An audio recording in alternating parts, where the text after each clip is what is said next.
So here's something that I haven't heard very often. When God has given us a promise, legitimately a promise, there oftentimes is a struggle in receiving that promise.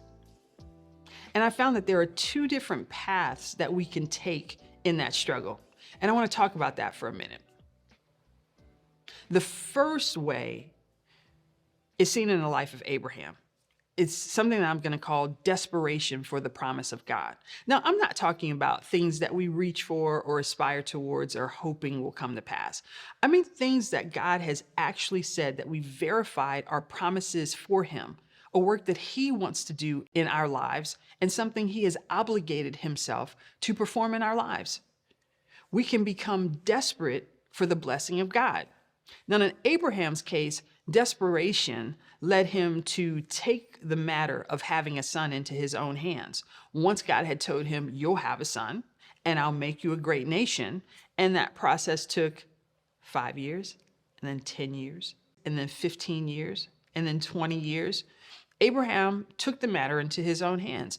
Urged on by his wife, Sarah, he fathered Ishmael with his servant Hagar. He fathered Ishmael out of turn. Even though God protected and blessed Ishmael and Hagar, there has always been tension between the line of Ishmael and the line of Isaac.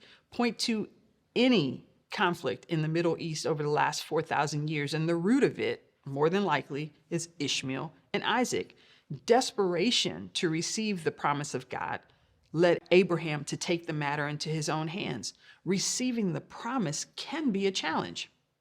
In my own life, when God has given me a promise, when I have received that promise, when I have incubated that promise, when I have prayed through that promise, when I've received that promise and have not seen that promise come to pass, in disappointment, in fear, and if I'm being honest, in a little bit of anxiety over that promise, what I've done is something I call shelving the promise. Let me just put it over here, out of reach, out of sight, where my heart doesn't have to be set upon it, where I don't have to feel the discomfort of disappointment.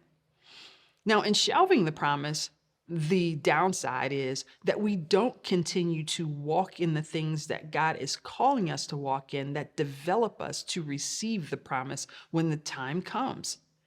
It is self-protection that keeps us from becoming who we are meant to be so that the promise can be fully optimized in our life. Desperation for the promise, shelving the promise. Both paths are not God's best for us. When it comes to the promised thing, the thing that God has legitimately spoken to us that he has obligated himself to bring to pass, we need to persevere in our faith. We need to trust that in his timing, these things will come to pass, and we need to persist in what we know to do that is good until the appointed time. Be encouraged even if the promise delays. God is for us and his timing is perfect. Don't become desperate. Don't shelve the promise. Receive the promise, and in due season, you'll be more blessed than you could imagine.